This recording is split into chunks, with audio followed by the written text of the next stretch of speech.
अस्सलाम वालेकुम व्यूअर्स, मेरा नाम इरफान असगर और आप देख रहे हैं मेरे यूट्यूब चैनल। व्यूअर्स, आज ज़ाहिर बात है सियासत की गहमा गहमी और बहुत कमाल किस्म के हालात चल रहे हैं लाहौर में, पूरे पंजाब में।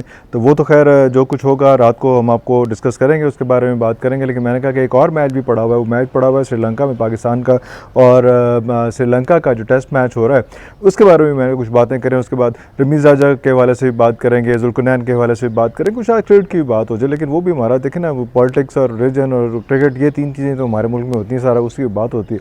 तो उसी के अभी क्रिकेट के हवाले से बात करते हैं आज। और श्रीलंका में जो मैच हो रहा है, श्रीलंका ज़ाहिर बात है, अभी आपने देखा कि वो बुक्स का भी हिस्सा रहा, उसमें काफ़ी सारी बातें हुई। उसमें खान साहब ने भी कहा कि अगर हम इलेक्शन हार जाते हैं तो यहाँ पर श्रीलंका जैसे हालात हो गए। श्रीलंका जैसे हालात किस तरह से हो जाएंगे श्रीलंका का, आपने देखा कि कौन से मसाइल चल रहे हैं वहाँ पे भी वही लीडरशिप का उसका फुकदान चल रहा है। हालांकि सूरत हाल ऐसी थी कि बहुत सी जगहों पे हमने देखा इस तरह से कि यहाँ से पाकिस्तान से और दुनिया भर से लोग टूरिज़्म के लिए वहाँ पे बहुत जाते हैं। टूरिस्ट रिजॉर्ट बड़ा अच्छा बन गया हुआ था, लोग यूरोप वगैरह में जाने की बजाय टूरिज़्म के लिए वहाँ पे जाते थे। उसमें इतना पीसफुल कंट्री वो सारा कुछ हो गया था जब तक तमिलनाडु वगैरह के मसाइल उनके ख़त्म हुए थे। यानी मैंने इसलिए पकड़ी हुई कुछ स्टैटिस्टिक्स आपको बताने हैं। अभी मैं मतलब बुढ़ापा आ गया था यानी के साथ करना पड़ता है उसमें, लेकिन चलें कोई बात नहीं। फिलहाल मैं आपको बता दूँ कि तमिलनाडु के बाद जो है वो श्रीलंका में काफ़ी बेहतर किस्म के, काफ़ी अच्छे किस्म के हालात जो है वो आ चुके थे। तो लेकिन लीडरशिप का मुकदान रज खान दिया मस्त दिया, क्योंकि जब यहाँ पे पाकिस्तान में पावर क्राइसिस हुआ, जब गैस का क्राइसिस हुआ पाकिस्तान में, बिजली का क्राइसिस हुआ, तो बहुत सी इंडस्ट्री जो है वो बांग्लादेश और श्रीलंका गई। और वो कॉटन के ज़्यादा लोग थे, कॉटन की इंडस्ट्री जो है वहाँ पे गए और वहाँ पे जाके उन्होंने शुरू की अपनी मैन्युफैक्चरिंग वगैरह। वहाँ पे यूनिट्स यहाँ बंद करके, पाकिस्तान बंद करके वहाँ पे ले गए। इतना वो फेवरेबल था कंट्री। ये सारा कुछ चलता रहा, लेकिन उसके बाद फिर अगेन लीडरशिप जो है उस किस्म की आई जिन्होंने अपने दोस्त बाप सबको भर्ती किया। करते करते करते करते यहाँ सूरत हाल आ गई कि वो डिफ़ॉल्ट कर गए। और इस वक्त जो हालात हैं, जो कुछ सिचुएशन है, मेरे ख्याल श्रीलंका जो डिफ़ॉल्टर्स में से जो है, अगर जो जो इंटरनेशनल स्टैटिस्टिक्स हैं डिफ़ॉल्टर्स में सबसे पहली है लिस्ट में कंट्री जो डिफ़ॉल्ट कर रही। डिफ़ॉल्ट का मतलब होता है कर्जे वापस नहीं कर सकेंगे जो बैरून मुल्कों से उन्होंने लिए हुए हैं। और पाकिस्तान चौथे नंबर पर उसका है। तो ये अजीब किस्म की सूरत हाल चल रही है। श्रीलंका वही मुल्क है जो उस वक्त आया हुआ था जब पाकिस्तान पे जो है वो एक दुश्मन ने, मैं दुश्मन ही कहूँगा, जिसने पाकिस्तान के दुश्मन ने अटैक किया था लाहौर में और क्रिकेट टीम के ऊपर, और काफ़ी ज़्यादा नुकसान हुआ था। नुकसान ज़्यादा जो नुकसान था वो तो हुआ ही था, क्रिकेट का नुकसान जो हुआ था, जो इंटरनेशनल स्पोर्ट्स यहाँ ख़त्म हो गई उसका नुकसान तो हुआ था। लेकिन उसके बाद ये नुकसान भी हुआ था कि एक अदद तक अरसे तक जो है वो पाकिस्तान में क्रिकेट नहीं खेली जा रही थी। वो एक बड़ा अजीब किस्म का प्रॉब्लम हो गया था। अभी हम बात करें कि 2 टेस्ट मैचेस खेलने हैं श्रीलंका में पाकिस्तान ने, और पहले ही बाबर आजम कह रहे थे कि वहाँ की ग्राउंड में श्रीलंका के साथ खेलना जो है श्रीलंका में मुश्किल होगा। तो वो हुआ ये कि जब पहले श्रीलंका ने बैटिंग की तो श्रीलंका को हमने जो है वो कितने रन पे आउट कर लिया, 222 रन पे आउट कर लिया, और बड़ा खुश हुए, पहले दिन आउट कर लिया था। नेक्स्ट डे जो है जब उसके बाद पाकिस्तान की बारी आई तो बहुत अच्छे फेवरेबल किस्म के हालात नहीं हुए। और वहाँ पे सूरत हाल ये रही कि इस वक्त जो टी ब्रेक हुई है वहाँ पे, तो 194 पे 9 प्लेयर्स पाकिस्तान के आउट हो चुके हुए हैं। और बड़ा ही अजीब किस्म की सूरत हाल चल रही है। कोई भी प्लेयर जो है, अब अब्दुल्ला शफीक को देख लें, उन्होंने 13 रन किए। इमाम उल हक को कहें देखें, उन्होंने 2 रन किए। उसके बाद बाबर आजम जो है वो सिर्फ 95 पे 213 बॉल खेल चुके हैं, वो ही बचा रहे हैं इसमें 95 रन पे। उम्मीद है कि उनकी जो सेंचुरी है वो पूरी हो जाएगी। बाबर आजम ने बड़ा ज़बरदस्त किस्म का एक और रिकॉर्ड भी तोड़ा, और उन्होंने रिकॉर्ड तोड़ी जा रहे हैं, लिफ्टिंग करा रहे किसी को। उन्होंने अभी जावेद मियांदाद का रिकॉर्ड तोड़ा, मैं आपको बाद में बताता हूँ, पहले मैं इसको कंप्लीट कर लूँ उसमें। उसके बाद मोहम्मद रिजवान जो है उन्होंने 19 रन किए हैं। उसके बाद क्या नाम है इनका, ये आगा सलमान जो है वो वहाँ पे आए हैं। और आगा सलमान के मसाइल ये चल रहे हैं, बीच में फ़ोन भी आता जा रहा है। आगा सलमान जो है वो उनको खिलाया उन्होंने बाकियों को छोड़ के। उसमें प्रॉब्लम ये आई कि उन्होंने कुछ प्लेयर्स को माइनस कर दिया। वो एक प्रॉब्लम इस किस्म की आई कि जिसमें ज़्यादा मसाइल आना शुरू हो गए, और वो भी नहीं परफॉर्म कर सके आगा साहब भी। और उसकी जगह पे जो है हमने उनको शान मसूद को भी नहीं खिलाया। शान मसूद जो है वो पाकिस्तान के दूसरे प्लेयर हैं जिन्होंने काउंटीज़ में जाके जो है रिप्रेजेंट किया, और काउंटीज़ की टीम को जो है उन्होंने उसमें कैप्टनसी की है शान मसूद को। और सबसे इससे पहले वो थे क्या नाम है इनका, जो इश्तहारों में बड़े आते हैं आजकल, यार आप समझ गए होंगे ना किन की बात कर रहा हूँ, नहीं मुंह पे नाम आ रहा तो कोई बात नहीं, खैर है उसमें।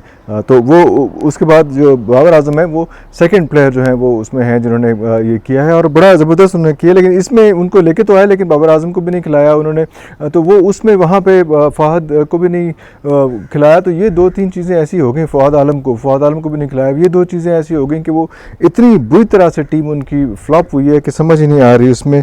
और सबसे इम्पोर्टेंट जो काम आ रहा है वो ये आ रहा है कि हमारे पास यहाँ पे यासिर जो है वो यासिर शाह जो है उन्होंने 18 रन किए हैं 56 बॉलों पे, और उसके बाद जो है नसीम शाह जो है वो सबसे बेहतरीन खेल रहे हैं यहाँ पे, कि नसीम शाह जो है उन्होंने 40 से ऊपर गेंदें खेल चुके हैं, और उन्होंने जितना सपोर्ट किया है बाबर आजम को, पूरी सारी की सारी मिलकर पूरी टीम ने जो है पाकिस्तान की सपोर्ट नहीं किया। तो ये एक अजीब किस्म की सूरत हाल है जिससे इस वक्त पाकिस्तान गुजर रहा है, और देखें क्या सूरत हाल बनती है। अभी एक मसला आगे ये भी आ रहा है कि आपको ये बता दें कि बाबर आजम ने जो रिकॉर्ड अपने नाम किए हैं वो भी बहुत इंटरेस्टिंग सिचुएशन है, बहुत मज़े की सूरत हाल है, क्योंकि इसमें उन्होंने, आपको मैं अगर लिस्ट बताऊं कि पाकिस्तान में 1000 रन, फास्टेस्ट 1000 रन जो है इंटरनेशनल रन, वो किस किस प्लेयर ने किए हैं, वो बाबर आजम ने किए हैं 228 इनिंग्स में, जावेद मेहदाद ने किए थे 248 इनिंग्स में, और सईद अनवर ने किए थे 255 इनिंग्स में। इसके अलावा बाकी लोग भी हैं लेकिन वो बाद में आते हैं। तो ये सूरत हाल चल रही थी। इसके बाद मैं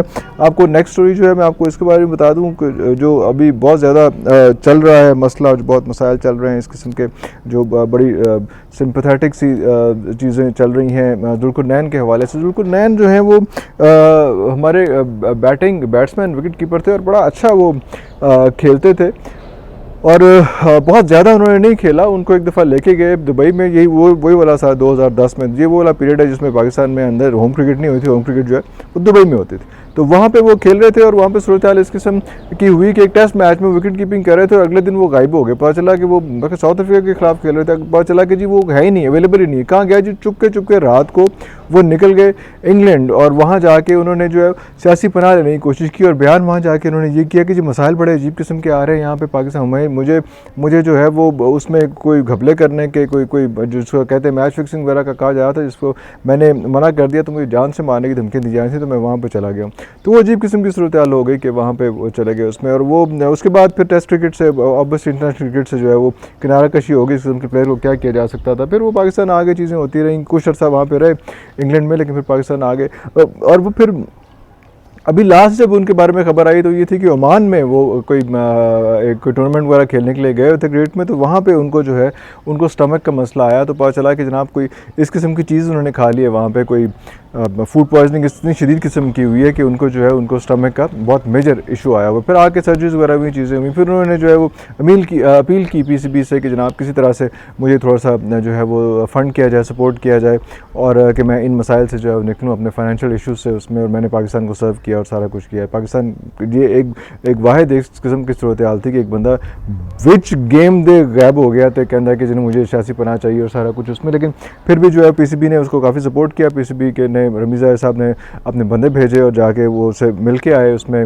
नदीम खान वगैरह भी गए और सब लोग वहाँ जाके, मोइन खान के भाई जो हैं जो हाई परफॉर्मेंस सेंटर में जो हेड कर रहे हैं, वो भी वहाँ पे गए, जाके उनसे मिल के आए, सारा कुछ जो है उनको सेटल किया, कुछ फ़ंड भी करके आए उनको। फिर आपने देखा होगा कि उमर अकमल भी गए, उनके भी बड़ा अच्छा जेस्चर था उमर अकमल का भी कि वो भी जाके उनसे मिल के आए, ऑब्वियसली मिल के ज़मरात के उनको सपोर्ट वगैरह भी किया होगा। ये सारी चीज़ें होगी। ड्रॉप इन पिचेस के मसाइल जो हैं वहीं के वहीं हैं। उसमें एक और मसला, दो स्टोरी रह गई, मैं कोहली की बात भी नहीं की। ड्रॉप इन पिचेस के मसाइल जो हैं वो भी वहीं के वहीं हैं। हमने कहा था, जब रमीज़ आज़म ने कहा था ड्रॉप इन पिचेस, हमने कहा था नहीं करें, ना करें, इस तरह का ना करें, कोई बंदा ऑस्ट्रेलिया से बुलाएं, वो आके देख ले पिचेस को, उनको बेहतर कर ले।